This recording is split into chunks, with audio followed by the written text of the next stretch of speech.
we're going to start off with something very, very, very interesting and big. First and foremost, has anyone ever heard of Producthero? Anyone here using Google Ads at all? Oh my God, the ship to Meta continues. That's so disappointing.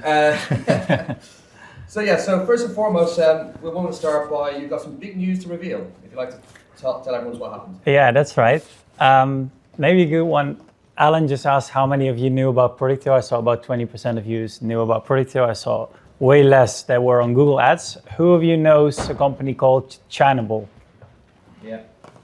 Right, okay, some more, some that didn't raise their hand before. Well, the big news is Channable and Producthero are joining forces. As of last Tuesday, there was a press release that Channable and Producthero start working together. And that is also because we want to help our existing clients and also new clients to go multi-channel eventually. We've always been focused on Google Ads and support e-com businesses as good as possible there, but we always had the mission to enable any advertiser to be successful overall in an ever-changing and ever-growing e-commerce business, and therefore we could no longer ignore other channels, and we needed a strong partner to achieve those goals, which Producthero has found in a company as Channable. So that was the big news that I think would be, I was very excited about sharing it, so very curious about your thoughts later on. We were discussing at dinner last night, like we were saying like, okay, you got Channable, you got Producthero, what are you going to call?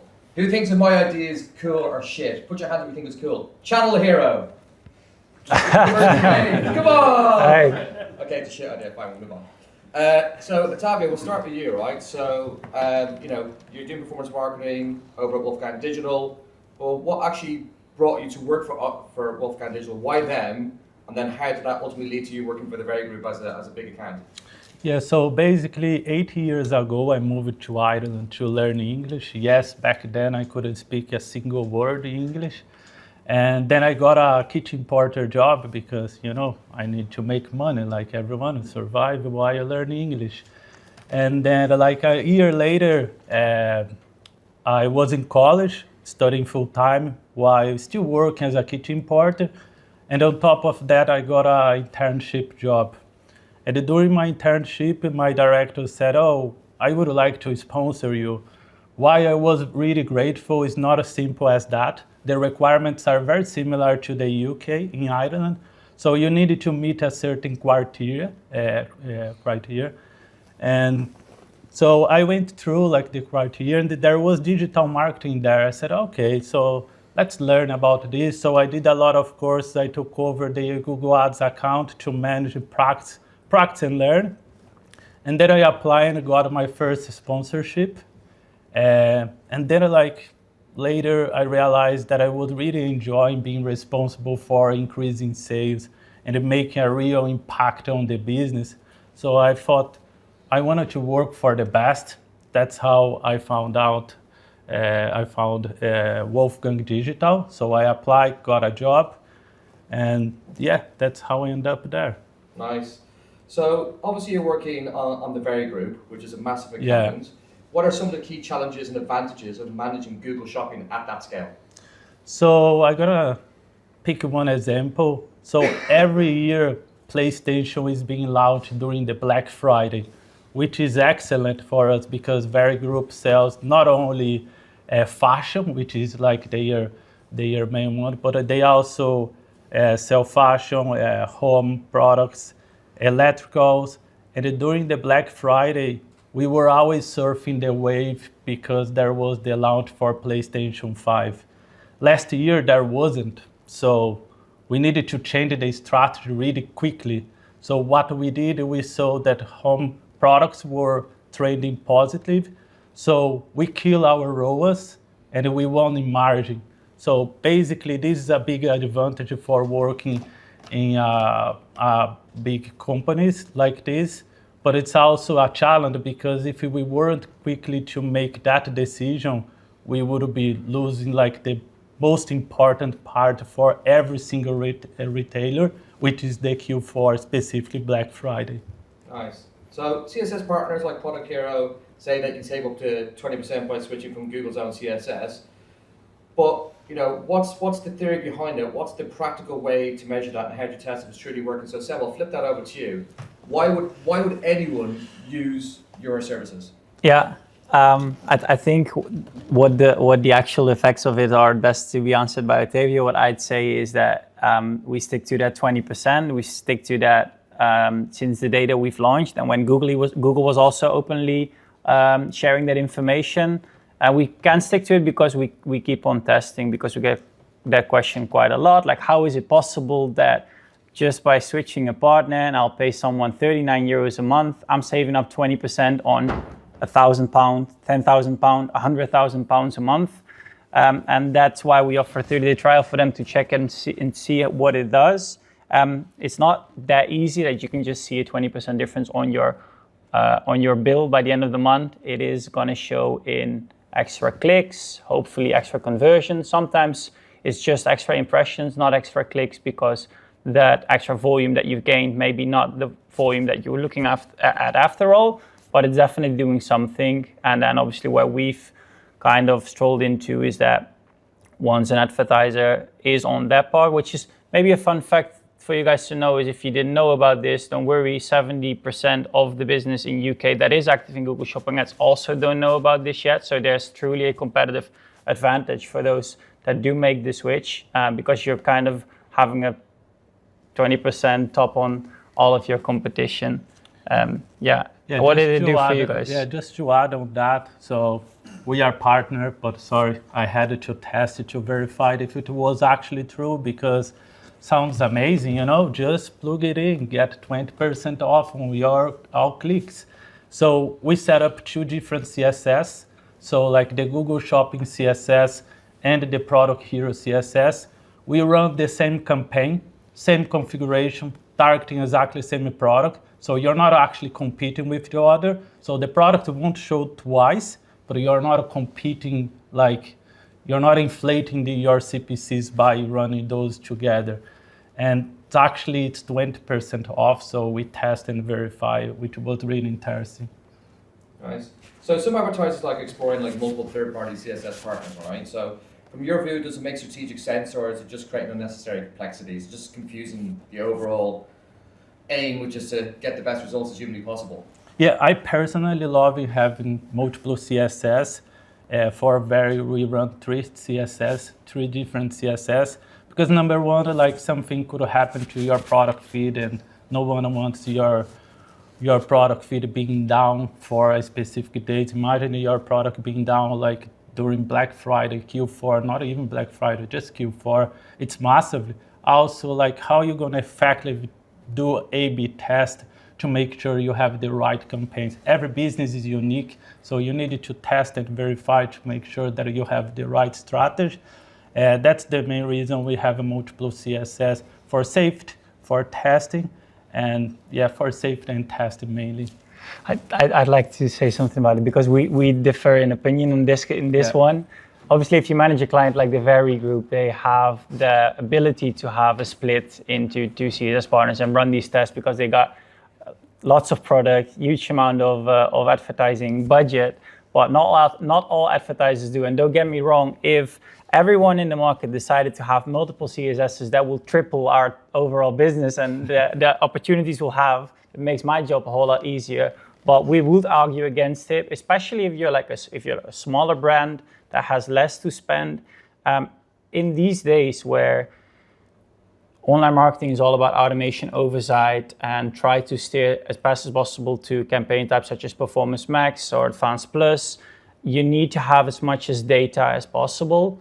If you're going to split up in between multiple different CSS partners, that's also meaning that you're going to split up your data. The learnings that you did in one account won't apply to the other one, and that will also have its effect. So let's play along with AI. Let's make good use of its strengths, and therefore keep the data into one place, and that's how we would stand in this discussion. Yeah, I think it is a very fair point. Like if you are a CMS, like it's not a huge business, so you don't want to split like your campaign by 2, because also you probably wouldn't have enough budget to do a proper A/B test.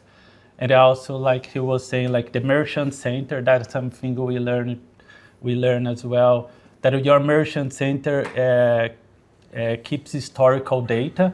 So basically, like if you have the same merchant center running, like it is accumulating data, and as we know, like the more data, the better the machine learning will work. So yeah, it's a fair point to mention. When you still run shopping ads campaigns over Performance Max, what makes you choose one over the other? How do you differentiate? So it's basically test and verified. We know that like Google is pushing really hard to use like Performance Max campaign. Number one, Performance Max campaign is not just another version of shopping campaign. It is another campaign type. Likewise, the Meta, the Advantage Plus, is not just another version. And like the way we like to do is to back up with your business data, because after all, that's what matters. And like we did a specific A/B test where we were running Performance Max campaign with one CSS, and the other was a shopping campaign. But that shopping campaign, we built a Power BI report where we were tracking the UTM. UTM parameters are basically like the tracking the URL, for those who don't know, that was feeding back to the Power BI, which was feeding back to the business data for us to understand what was the actual impact in the business, not just looking at platform. And we found out that basically, while on Google Ads platform, Performance Max campaign was 4 times better, on the actual data, shopping campaign was actually 4 times better. So basically, shopping campaign was more effective than Performance Max campaign. And that's not saying that a Performance Max campaign is not the way to go. I think every business is unique. I think you need to test and verify.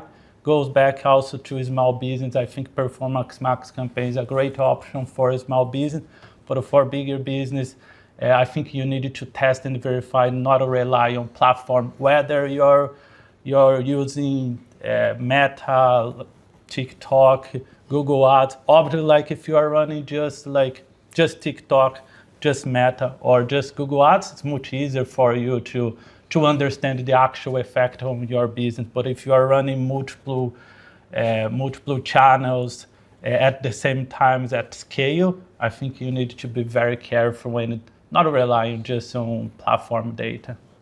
Well, Wolfgang's known for his experimentation, right? So what's a test or campaign idea that you've had for the very group specifically, account that delivered surprising results? Like you're literally like, oh my God, how the hell have we actually delivered this? Yeah, it was actually the Performance Max campaign test, because there was a huge pressure from Google, from everyone. Oh, you guys are not using Performance Max campaign. Performance Max campaign, it is the new campaign, it is the future. Everyone is speaking about Performance Max campaign. You guys probably already have seen a lot of case study. Turn it on your Performance Max campaign, your conversion value went up like 200%. And we were like, no, we are running shopping campaigns. So we actually built like this Power BI report, which was plugged with their business data. We run the A/B test and got completely different result. I think that was the most interesting test. But like I have been managing them for just 3 years, so they have been partners for over 12 years, and we won over 12 global and European awards, so I'm pretty sure there has been a lot of interesting tests along these years. All right, if you had to give like, some of the audience here obviously run PMax accounts or otherwise with Google. If you had to give one piece of no fluff advice for a brand trying to scale shopping ad profitably, or to the agencies who are looking for more insights on how to actually do better with their Google ads for their clients, what's your advice and strategy that you say, like, look, this is something that you definitely should be trying or testing. If you're not, it's criminal? Yeah, I think number one would be looking beyond the platform data, specifically ROAS. I think there has been excellent examples here on how you can optimize your results, not just like changing the ads, but like implement like software that would improve your average order value, that would improve your customer lifetime value.